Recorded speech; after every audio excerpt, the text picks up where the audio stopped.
Hello friends, welcome back to BQ recipes. ഇന്ന് ഞാൻ വന്നിരിക്കുന്നത് പച്ചക്കായ കൊണ്ട് തയ്യാറാക്കാൻ പറ്റുന്ന നല്ല ടേസ്റ്റി ആയിട്ടുള്ള ഒരു കറിയുടെ റെസിപ്പിയുമായിട്ടാണ്. ചോറുണ്ണാനായിട്ട് ഈ ഒരു കറി മാത്രം മതിയാകും, അത്രയ്ക്ക് ടേസ്റ്റാണ്. ഇതുവരെ നിങ്ങളിതുപോലെ ഉണ്ടാക്കി നോക്കിയിട്ടില്ലെങ്കിൽ ഒരിക്കലെങ്കിലും ഒന്ന് ഉണ്ടാക്കി നോക്കണേ. അപ്പോൾ ഇതിനായിട്ട് ഞാനൊരു പച്ചക്കായ എടുത്തിട്ടുണ്ട്. നന്നായിട്ട് കഴുകിയതിന് ശേഷം നമുക്ക് ഇതൊന്ന് മുറിച്ചെടുക്കാം.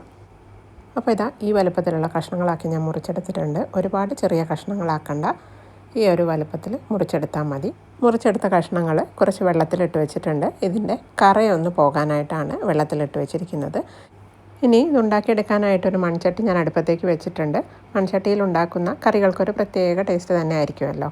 ഇതിലേക്ക് 1 ടേബിൾ സ്പൂണോളം വെളിച്ചെണ്ണ ഒഴിച്ചു കൊടുക്കാം. വെളിച്ചെണ്ണ ഒന്ന് ചൂടായി വരുന്ന സമയത്ത് നമുക്കിതിലേക്ക് 1 ടീസ്പൂണോളം ചതച്ച് വെച്ചിരിക്കുന്ന ഇഞ്ചിയും വെളുത്തുള്ളിയും ഇട്ട് കൊടുക്കാം.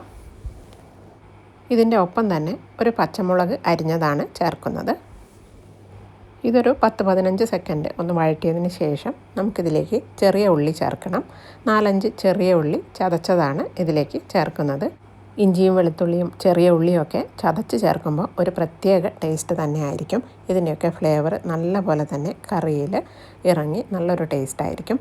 ഇതിൻ്റെയൊക്കെ പച്ചമണം മാറി വരുന്നത് വരെ ഒന്ന് വഴറ്റിയെടുക്കുകയാണ്. ഇതിൻ്റെയൊക്കെ പച്ചമണം മാറി വന്നു കഴിഞ്ഞാൽ നമ്മൾ മുറിച്ച് വെച്ചിരിക്കുന്ന കായയുടെ കഷ്ണങ്ങളുണ്ടല്ലോ, അതിൻ്റെ വെള്ളം മാറ്റിയതിന് ശേഷം ഇതിലേക്ക് ചേർത്ത് ഒന്ന് വഴറ്റിയെടുക്കാം. ഈ കഷ്ണങ്ങൾ 1 മിനിറ്റോളം ഒന്ന് വഴറ്റിയെടുത്തിട്ടുണ്ട്. ഇത് വെളിച്ചെണ്ണയിൽ കിടന്ന് ഒന്ന് മുരിഞ്ഞു വന്നാൽ നല്ലൊരു ടേസ്റ്റ് തന്നെയായിരിക്കും. അപ്പോൾ ഇത് ആവശ്യത്തിന് മുരിഞ്ഞു വന്നതിന് ശേഷം നമുക്കിതിലേക്ക് 1/4 ടീസ്പൂണോളം മഞ്ഞൾപ്പൊടി ചേർത്ത് കൊടുക്കാം. ഇതൊരു ലോ ഫ്ലെയിമിലിട്ട് ഒന്ന് വഴറ്റിയെടുക്കുകയാണ്. ഒരു 10 സെക്കൻഡ് വഴറ്റിയെടുത്താൽ മതി. ഒരു 10 സെക്കൻഡ് വഴറ്റിയതിന് ശേഷം നമുക്ക് ഈ കഷ്ണങ്ങൾ വേവാൻ ആവശ്യമായ വെള്ളം ഒഴിച്ചു കൊടുക്കണം. ഈ കഷ്ണങ്ങൾ മുങ്ങിക്കിടക്കുന്ന അത്രയും വെള്ളം ഒഴിച്ചാൽ മതി. ഒരുപാട് വെള്ളം ഒഴിക്കേണ്ട. ഒരുപാട് ഒഴിച്ചാൽ കഷ്ണങ്ങൾ വല്ലാതങ്ങ് വെന്ത് ഉടഞ്ഞു പോകും. ഇനി ഇതിനാവശ്യമായ ഉപ്പും കൂടി ഇതിലേക്ക് ചേർത്ത് മിക്സ് ചെയ്തെടുക്കാം. ഇതിനി നമുക്ക് അടച്ചു വെച്ച് വേവിച്ചെടുക്കാം. ഇടയ്ക്ക് തുറന്ന് നോക്കി ഇളക്കി കൊടുക്കാനായിട്ട് മറക്കണ്ട. ഇനി നമുക്ക് അടുപ്പത്തേക്ക് ഒരു പാൻ വെച്ച് അതിലേക്ക് കുറച്ച് ചിരകിയ തേങ്ങയാണ് ഇട്ട് കൊടുക്കുന്നത്. 2 പിടിയോളം ചിരകിയ തേങ്ങ ഞാൻ എടുത്തിട്ടുണ്ട്. നിങ്ങൾക്ക് ഗ്രേവിക്ക് എത്ര തിക്നെസ് ആവശ്യമാണോ അതിനനുസരിച്ച് തേങ്ങ എടുക്കാവുന്നതാണ്. ഇതിലേക്ക് 2-3 കറിവേപ്പില കൂടി ചേർക്കാം. ഫ്ലെയിം ഓൺ ചെയ്ത് ഞാനിതൊന്ന് റോസ്റ്റ് ചെയ്തെടുക്കുകയാണ്. വല്ലാതങ്ങ് ബ്രൗൺ കളറാക്കി റോസ്റ്റ് ചെയ്തെടുക്കുകയൊന്നും വേണ്ട. ഇതിൻ്റെ വെള്ളത്തിൻ്റെ അംശമൊന്ന് മാറി നന്നായിട്ടൊന്ന് ചൂടായി വന്നാൽ മതി. കറിയിൽ പച്ചത്തേങ്ങ അരയ്ക്കുന്നതിന് പകരം ഇതുപോലെ ഒന്ന് റോസ്റ്റ് ചെയ്ത് അരച്ച് ചേർത്ത് നോക്കൂ, നല്ലൊരു ടേസ്റ്റ് തന്നെയായിരിക്കും കറിക്ക്. അപ്പോൾ ഇത് ആവശ്യത്തിന് റോസ്റ്റായി വന്നിട്ടുണ്ട്, ഇത്രയും മതി. ഇനി ഇതിലേക്ക് നമുക്ക് എരിവിനാവശ്യമായ മുളക് പൊടി ചേർത്ത് കൊടുക്കാം. 1/2 ടേബിൾ സ്പൂണോളം മുളക് പൊടി ഞാനിതിലേക്ക് ചേർക്കുകയാണ്. ഇതിൻ്റെ ഒപ്പം തന്നെ മല്ലിപ്പൊടി കൂടി ചേർക്കണം. മല്ലിപ്പൊടി ഒരുപാട് ചേർക്കണ്ട. ഇതും 1/2 ടേബിൾ സ്പൂണാണ് ഞാൻ ചേർക്കുന്നത്.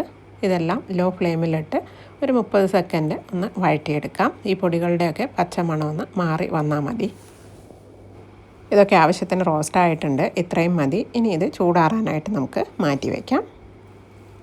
ഇനി നമുക്ക് ഈ കറിയിൽ ചേർക്കാനായിട്ട് ഒരു ചെറിയ തക്കാളി ഞാൻ എടുത്ത് വെച്ചിട്ടുണ്ട്. പിന്നെ ചേർക്കുന്നത് പച്ചമാങ്ങയാണ്. ഇതെല്ലാം നിങ്ങളുടെ പുളിക്കനുസരിച്ച് മാത്രം ചേർത്താൽ മതി. ഈ മാങ്ങയ്ക്ക് വലിയ പുളിയൊന്നും ഇല്ല കേട്ടോ, അധികം പുളിയില്ലാത്ത മാങ്ങയാണിത്. തൊലി കളഞ്ഞതിന് ശേഷം ഇതിൻ്റെ ഒരു ചെറിയ പീസ് ഞാൻ ചെറിയ കഷ്ണങ്ങളാക്കി എടുക്കുകയാണ്. പച്ചമാങ്ങ നിങ്ങളുടെ കയ്യിലില്ല എന്നുണ്ടെങ്കിൽ കുറച്ച് വാളംപുളി വെള്ളത്തിലിട്ടതിന് ശേഷം കുതിർത്ത് ചേർത്താലും മതി. പക്ഷേ മാങ്ങ ചേർത്താൽ ഒരു പ്രത്യേക ടേസ്റ്റ് തന്നെ ആയിരിക്കും അല്ലേ. അപ്പോൾ ഇതാ മാങ്ങയും തക്കാളിയും ഞാനിവിടെ മുറിച്ച് വെച്ചിട്ടുണ്ട്. ഇനി നമുക്ക് റോസ്റ്റ് ചെയ്ത് വെച്ചിരിക്കുന്ന തേങ്ങ അരച്ചെടുക്കുകയാണ് വേണ്ടത്. മിക്സിയുടെ ജാറിലേക്ക് ഇട്ട് കൊടുത്തിട്ടുണ്ട്. കുറച്ച് വെള്ളം ഒഴിച്ച് നല്ല സ്മൂത്ത് പേസ്റ്റായിട്ട് ഇതൊന്ന് അരച്ചെടുത്ത് കൊണ്ടുവരാം. ഇതിനി നമുക്ക് മാറ്റി വയ്ക്കാം. നമ്മൾ വേവിക്കാനായിട്ട് വെച്ചിരുന്ന കായയുടെ കഷ്ണങ്ങൾ ഏകദേശം വെന്ത് വന്നിട്ടുണ്ട്, മുഴുവനായിട്ടങ്ങ് വെന്തിട്ടില്ല. ഈ സമയത്താണ് നമ്മൾ മുറിച്ച് വെച്ചിരിക്കുന്ന മാങ്ങാ കഷ്ണങ്ങൾ ചേർക്കേണ്ടത്. മാങ്ങാ കഷ്ണങ്ങൾ ആദ്യം തന്നെ ചേർത്ത് കഴിഞ്ഞാൽ അത് വല്ലാതങ്ങ് വെന്ത് ഉടഞ്ഞു പോകും. മാങ്ങ പെട്ടെന്ന് തന്നെ വെന്ത് കിട്ടുമല്ലോ. ഇത് ചേർത്തതിന് ശേഷം കുറച്ച് വെള്ളം കൂടി ഞാനിതിലേക്ക് ഒഴിച്ചിട്ടുണ്ട്. നന്നായിട്ടൊന്ന് മിക്സ് ചെയ്തതിന് ശേഷം നമുക്ക് ഈ 2 കഷ്ണങ്ങളും കൂടി ഒന്നിച്ച് വേവിച്ചെടുക്കാം. ഇതൊന്ന് അടച്ചു വെച്ചിട്ടുണ്ട്. 1 മിനിറ്റോളം അടച്ചു വയ്ക്കുമ്പോഴേക്കും മാങ്ങാ കഷ്ണങ്ങളും കായ കഷ്ണങ്ങളും ഒക്കെ ആവശ്യത്തിന് വെന്ത് വന്നിട്ടുണ്ട്, ഇത്രയും മതി. ഇതിലേക്ക് കുറച്ച് കറിവേപ്പില കൂടി ഈ സമയത്ത് ചേർക്കുകയാണ്. ഇതിൻ്റെ ഒപ്പം തന്നെ നമ്മൾ മുറിച്ച് വെച്ചിരിക്കുന്ന തക്കാളി കഷ്ണങ്ങൾ ചേർത്ത് കൊടുക്കാം. പുളി നോക്കിയതിന് ശേഷം വേണം ചേർത്ത് കൊടുക്കാനായിട്ട്. നമ്മൾ മാങ്ങ ചേർത്തതാണല്ലോ. തക്കാളി ഞാൻ മുഴുവനും ചേർക്കുന്നില്ല, ഒരു 1/4 ഭാഗത്തോളം ഇതിലേക്ക് ചേർത്തിട്ടുണ്ട്. തക്കാളി ഞാൻ ഒരുപാട് അങ്ങ് വേവിക്കുന്നില്ല. തക്കാളി ചേർത്ത ഉടനെ തന്നെ നമ്മൾ അരച്ച് വെച്ചിരിക്കുന്ന തേങ്ങയുടെ അരപ്പും ഞാൻ ചേർക്കുകയാണ്.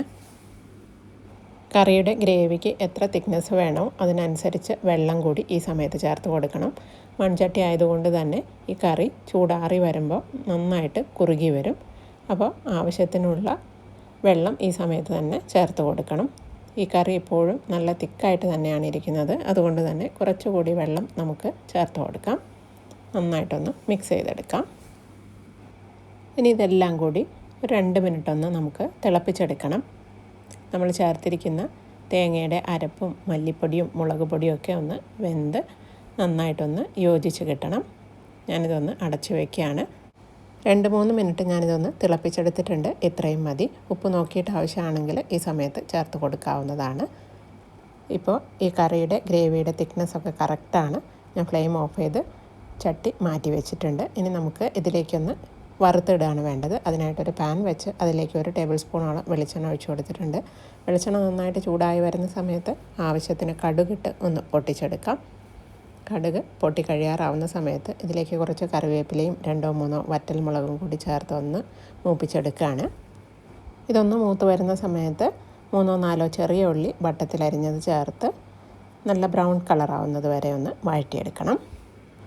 ചെറിയ ഉള്ളിയൊക്കെ ഗോൾഡൻ കളറായി വന്നിട്ടുണ്ട്. ഇത്രയും മതി. ഇനി നമുക്കിത് കറിയിലേക്ക് ചേർത്ത് കൊടുക്കാം. കറിയിലേക്ക് ചേർത്ത് നമുക്കിതൊരു 15 മിനിറ്റ് അടച്ചു വയ്ക്കാം. 15 മിനിറ്റിന് ശേഷം നമുക്കിത് മിക്സ് ചെയ്താൽ മതി. ഇപ്പോൾ ഇതാ വറുത്തിട്ടതിന് ശേഷം ഒരു 15 മിനിറ്റോളം കഴിഞ്ഞിട്ടുണ്ട്. ഇത്രയും മതി. നമുക്കിനി ഇതൊന്ന് മിക്സ് ചെയ്തെടുക്കാം. ഇത് കണ്ടില്ലേ, കറി ഒന്നുകൂടെ ഒന്ന് കുറുകി വന്നിട്ടുണ്ട്. നല്ലൊരു ടേസ്റ്റുള്ള കറിയാണ് കേട്ടോ. നിങ്ങളിതുവരെ ഇതുപോലെ ഉണ്ടാക്കി നോക്കിയിട്ടില്ലെങ്കിൽ ഒരിക്കലെങ്കിലും ഒന്ന് ഉണ്ടാക്കി നോക്കണേ. തീർച്ചയായിട്ടും ഇഷ്ടമാവും. പച്ചമാങ്ങയൊക്കെ ചേർത്തിരിക്കുന്നതുകൊണ്ട് തന്നെ നല്ല ടേസ്റ്റാണ്. ചോറുണ്ണാനായിട്ട് ഈ ഒരു കറി മാത്രം മതിയാകും. ഇപ്പോൾ പച്ചമാങ്ങയൊക്കെ ധാരാളം കിട്ടുന്ന സമയമല്ലേ. ഇങ്ങനെയൊന്ന് ഉണ്ടാക്കി നോക്കൂ. ഉണ്ടാക്കി നോക്കിയിട്ട് നിങ്ങളുടെ ഫീഡ്ബാക്കൊക്കെ കമൻറ്റ് ബോക്സിലിടണേ. ഈ ഒരു റെസിപ്പി നിങ്ങൾക്ക് എല്ലാവർക്കും ഇഷ്ടമായിട്ടുണ്ടാകുമെന്ന് വിചാരിക്കുന്നു. ഇഷ്ടമായിട്ടുണ്ടെങ്കിൽ എൻ്റെ ഈ വീഡിയോ ലൈക്ക് ചെയ്യാനും ഫ്രണ്ട്സിനും റിലേറ്റീവ്സിനൊക്കെ ഷെയർ ചെയ്യാനും എൻ്റെ ഈ ചാനൽ സബ്സ്ക്രൈബ് ചെയ്യാനും മറക്കല്ലേ. മറ്റൊരു അടിപൊളി റെസിപ്പിയുമായിട്ട് അടുത്ത വീഡിയോയിൽ കാണാം. Thank you. Bye bye.